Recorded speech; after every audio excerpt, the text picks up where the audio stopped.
Is that some kind of joke? The voice was young, sharp, and laced with the casual arrogance of a man who had never known a day of true doubt. It cut through the warm afternoon air at Fort Benning's annual Family Day, a bubble of manufactured peace filled with the scent of grilled hot dogs and the distant pop-pop-pop of a rifle range demonstration. Sergeant Miller, his ranger tab a stark black and gold declaration on his shoulder, gestured with a half-eaten corn dog toward the old man's forearm. Seriously, what is that supposed to be? A drunken doodle from a port call in Nam. Randall Bishop, 82 years old, didn't flinch. He sat on a simple park bench, a solitary island in a sea of young military families. His back was straight, his hands resting on his knees. His gaze remained fixed on a group of children chasing a soccer ball across the parade ground, their laughter a sound he had once thought he would never hear again. He had come here not for the celebration but for the quiet hum of belonging, a frequency only a place like this could broadcast. Another ranger, younger still, snickered. Looks like a worm trying to eat a bottle cap, Sarge. Miller took a step closer, his shadow falling over Randall. The festive noise around them seemed to dim, the world shrinking to the space between the young sergeant's polished jump boots and Randall's worn leather shoes. He leaned in, his voice dropping to a conspiratorial whisper that was loud enough for everyone nearby to hear. "Hey, Pop, a little friendly advice. You might want to cover that thing up. It's a little embarrassing for the rest of us. Sets a bad example for the new recruits, you know. The Army's got standards now." The small circle of rangers around Miller laughed. They were a pack, brimming with the invincible energy of youth and rigorous training. They saw the world in black and white, in pass or fail, in strength and weakness. Before them they saw only weakness. They saw a frail old man with watery blue eyes and skin like wrinkled parchment. They saw a faded, blurry tattoo on a withered arm, a messy blue-black coil of ink that looked ancient and meaningless.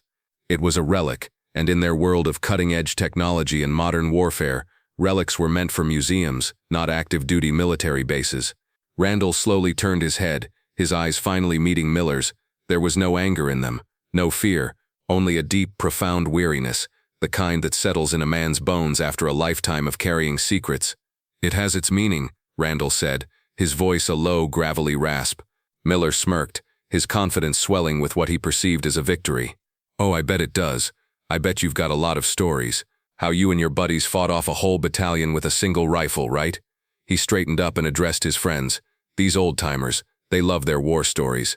Problem is, after a few decades, they can't tell the truth from the fiction they've been spinning at the VFW bar." The insult hung in the air, thick and ugly. A few onlookers, drawn by the confrontation, shifted uncomfortably. A mother pulled her child a little closer. This was not part of the carefully curated fun of the day. This was something real, something sour. "Show me your ID," Miller demanded, his tone shifting from mockery to officialdom. He was flexing the only authority he had. "Let's see if you're even authorized to be here. We have to be careful about stolen valor." The accusation was the final stone cast. Stolen valor. It was the ultimate sin in their world, a betrayal of the trust and sacrifice that bound them all together. To them, Randall Bishop, with his quiet demeanor and his strange, indecipherable tattoo, was an anomaly. He didn't fit their image of a hero. Heroes were loud. Heroes were proud. Heroes had stories they were eager to tell. This man was just quiet. Randall reached into his back pocket, his movements slow and deliberate. He pulled out a worn leather wallet, the kind that molds itself to a man's shape over a lifetime. He fumbled with the clasp, his fingers stiff with age. Miller let out an impatient sigh, shifting his weight from foot to foot. He was used to speed, to efficiency, to immediate compliance. The old man's slowness grated on him, another sign of his obsolescence. As Randall opened the wallet, a faded corner of a photograph peeked out, a ghost of a young man's face. For a fleeting second, the image seemed to pull Randall away from the sunny parade ground. He wasn't there anymore. The world went silent, replaced by the humid, oppressive heat of a jungle night. The air was thick with the smell of mud and decay. The only light came from a single sputtering candle. A brother in arms, his face slick with sweat and streaked with camouflage paint, was holding his arm. The sting was sharp, rhythmic. A piece of sharpened bamboo dipped in a crude ink made of gunpowder and ash. He could hear their captain's voice, a low whisper that was more powerful than a shout. "They will never know our names. They will never find our bodies, but they will know we were here. This mark is our stone, our memory." The symbol taking shape on his skin was a coiled serpent, its fangs clenched around a single solitary star, a pact made in the heart of darkness, a promise to a ghost unit that would soon be erased from history. He blinked, and the jungle was gone. The bright Georgia sun was in his eyes. Sergeant Miller was staring at him, his hand outstretched, palm up, demanding. The moment of memory, the flash of a life lived in the shadows, had passed unnoticed by anyone but him. Nearby, a woman named Sarah clutched her phone, her knuckles white. She was a military spouse, and she had seen her share of bravado, but this was different. This was cruelty. She had been trying to get a picture of her son on the climbing wall when the raised voices drew her attention. She watched the young rangers puffing out their chests, preening for each other at the expense of an old man's dignity. It made her stomach turn.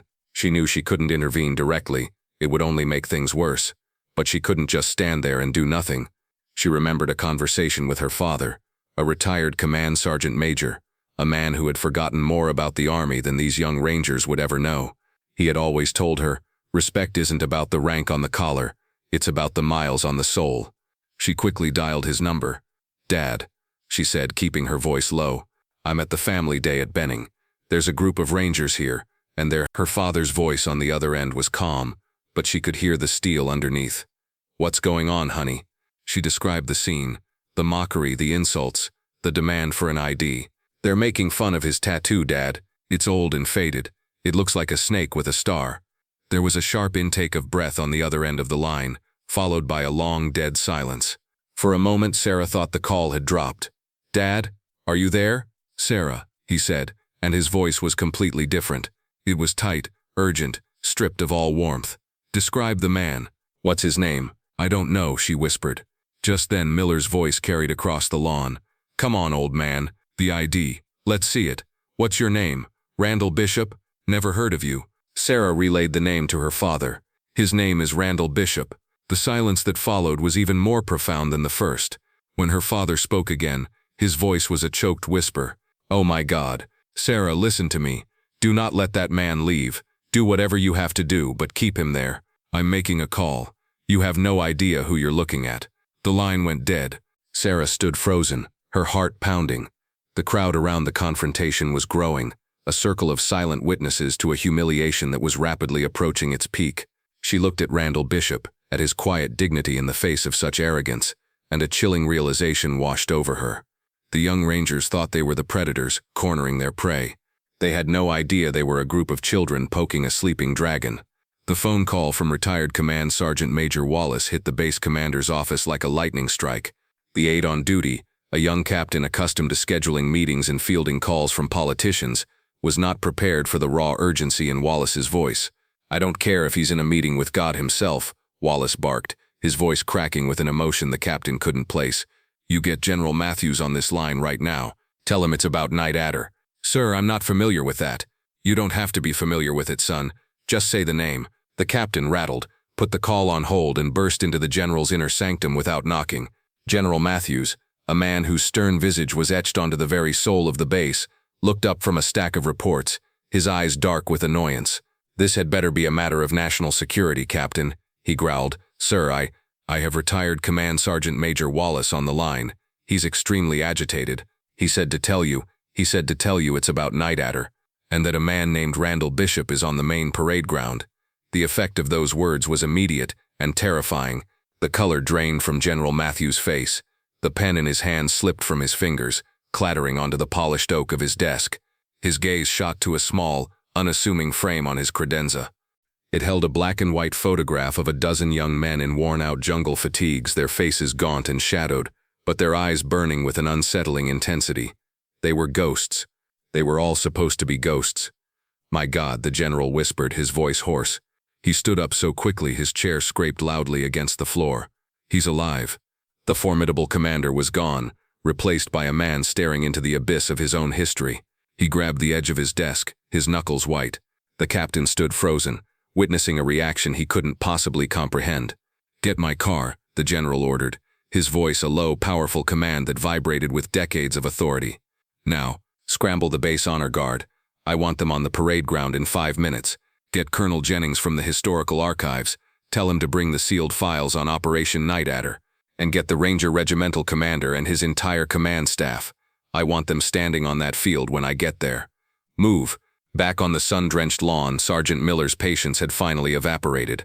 Randall Bishop's silent refusal to be intimidated, his calm defiance, had worn through Miller's thin veneer of professional control. He saw it as a personal challenge, a rejection of his authority in front of his men and a growing crowd of onlookers. "All right, that's it," Miller snapped, taking a step forward. He reached out, his intention clear. He was going to grab the old man's arm and physically escort him from the premises. "You're done, old man. You're causing a public disturbance. I think it's time we took a little walk. Maybe a trip to the VA for a checkup is in order. See if your head's on straight." It was the ultimate overreach, a threat wrapped in a condescending insult. To suggest a man of Randall's age was senile, to physically lay hands on him, it was a line that should never have been crossed. A collective gasp rippled through the crowd. Sarah, the woman on the phone, felt a surge of cold dread. This was escalating far beyond mockery. Just as Miller's fingers were about to close around Randall's arm, a sound cut through the air, sharp and insistent. It wasn't the festive music or the pop of the rifle range. It was the wail of sirens, growing closer at an alarming rate. These were not the sirens of a fire truck or an ambulance. They were the distinct authoritative blare of a command convoy.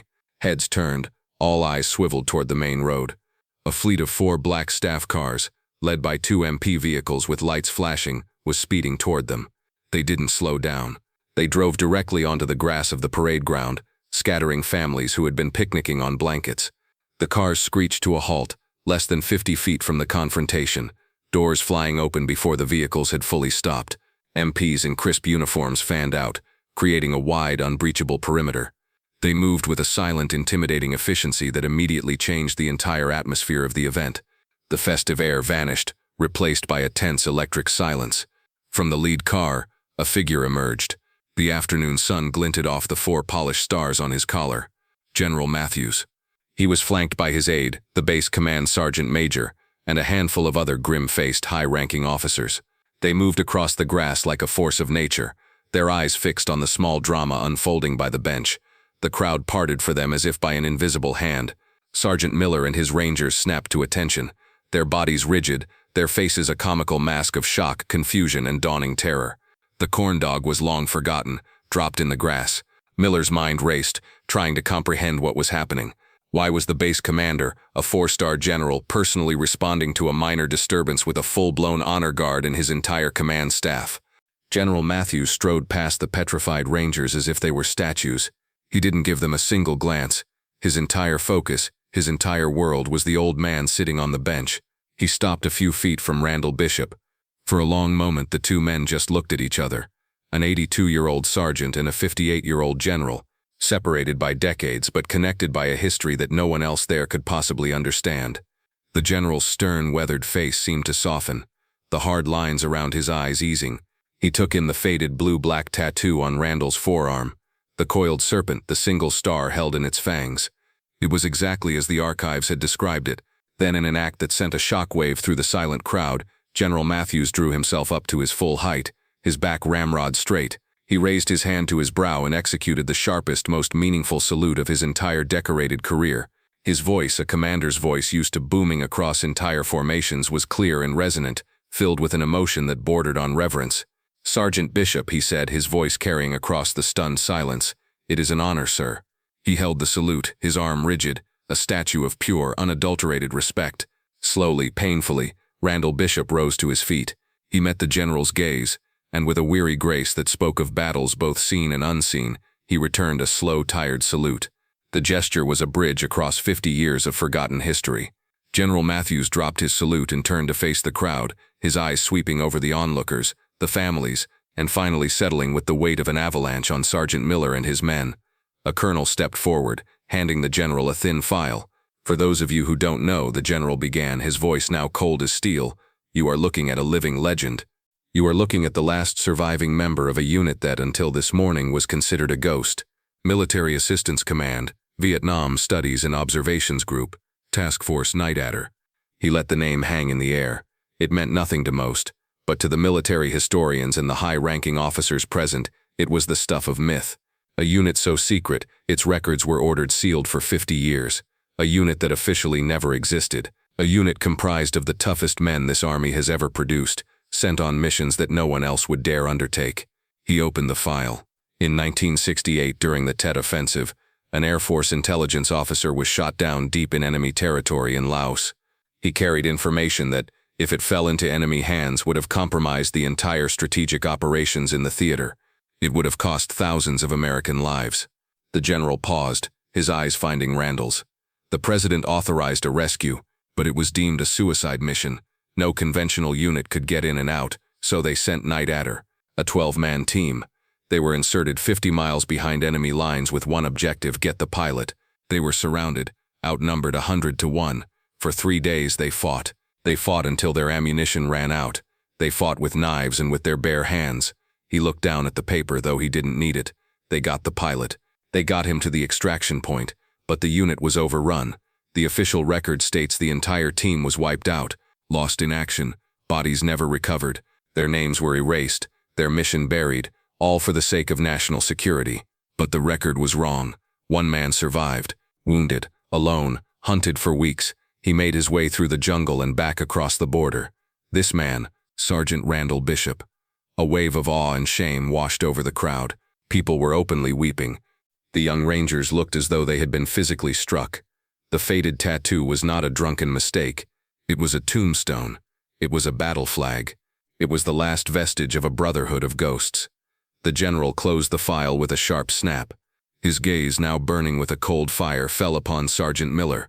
"You," he said, his voice dropping to a low, dangerous growl. "You and your men. You wear the Ranger tab on your shoulder. You stand here on this sacred ground, and you dare to disrespect a man who embodies every value that tab is supposed to represent." He took a step toward them. They flinched. "You think you know hardship? You think you understand sacrifice? You are not fit to stand in this man's shadow. Your arrogance today has brought shame upon this uniform, upon the Ranger Regiment, and upon the memory of every soldier who died fighting for what you so clearly take for granted." He gestured to the base command sergeant major. "Take their names, every single one of them.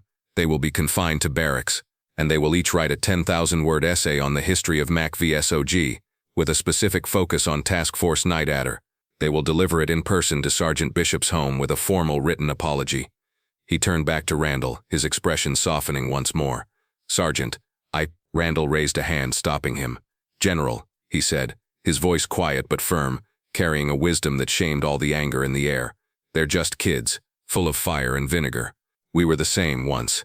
It's easy to forget when you're that young that the uniform doesn't make the soldier makes the uniform."